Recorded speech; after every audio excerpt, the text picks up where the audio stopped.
আসসালামু আলাইকুম। সবাই ভালো আছেন, ভালো থাকেন, সুস্থ থাকেন। আমার আজকে রান্না হলো তেলাপিয়া মাছ দেওয়া বরবটি আর বেগুন একসঙ্গে রাখবো। তো আমি কড়াইতে তেলটা দিয়ে দিচ্ছি। এবার পেঁয়াজ কাঁচামরিচ কুচি দিয়ে দিলাম।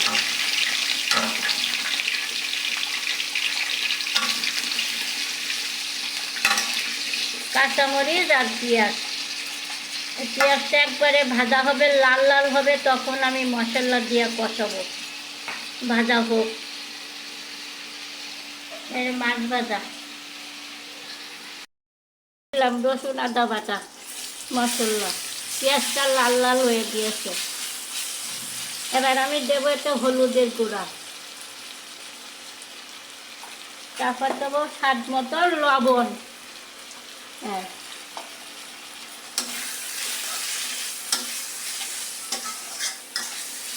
এতে দেবো একটু পানি দিয়ে ভালো করে কষিয়ে নেব।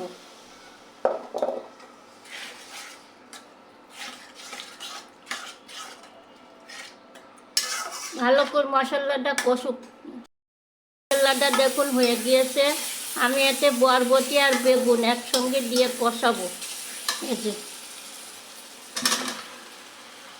দিয়ে দিলাম, বেগুন আর বরবটি দিয়ে রান্না করব।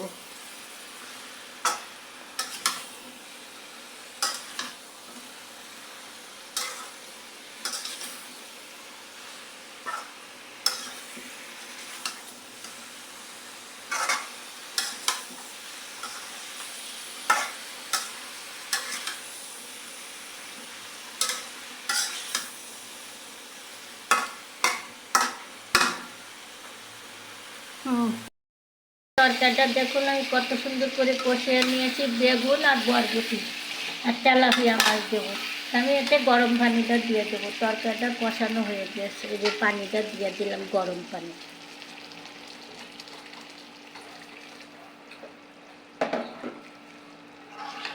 সাথে সাথে বলক উঠে গেছে। গরম পানি দিলে তাড়াতাড়ি বলক উঠে যায়। এতে দেবো আমি করে টমেটো, এই যে টমেটো দিয়ে দিলাম।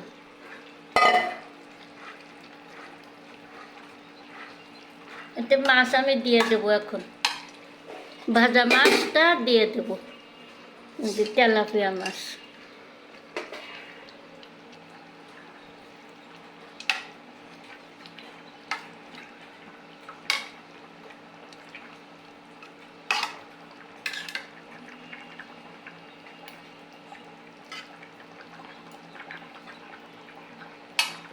একটু পানি দিই, মাছটা জাল হবে সুন্দর। তেলাপিয়া মাছ আর বেগুন আর বরবটি, দুইটা টমেটো দিছি। এবার আমি ঢাকনা দিয়ে ঢেকে দেবো। হ্যালো গাইস, এই যে আমার তরকারিটা দেখুন হইতেছে।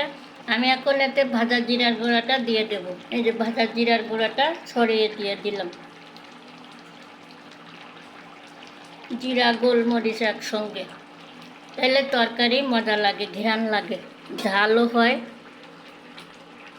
ভাজা জিরার গুঁড়াটা দিয়ে আরও 5 মিনিট পরে নামিয়ে নেব। ঢাকনা দিয়ে ঢাকা থাক। আমার তরকারিটা দেখুন হয়ে গিয়েছে, তেলাপিয়া মাছ বরবটি আর বেগুন একসঙ্গে। দেখুন তরকারিটা হয়ে গিয়েছে। তা আমার রেসিপি যদি আপনাদের কাছে ভালো লেগে থাকে তা আমাকে একটা লাইক, কমেন্ট, সাবস্ক্রাইব করে দিন। সবাই ভালো থেকেন, সুস্থ থেকেন, দিদিরাও সুস্থ থেকেন, ভালো থেকেন। আল্লাহ হাফেজ।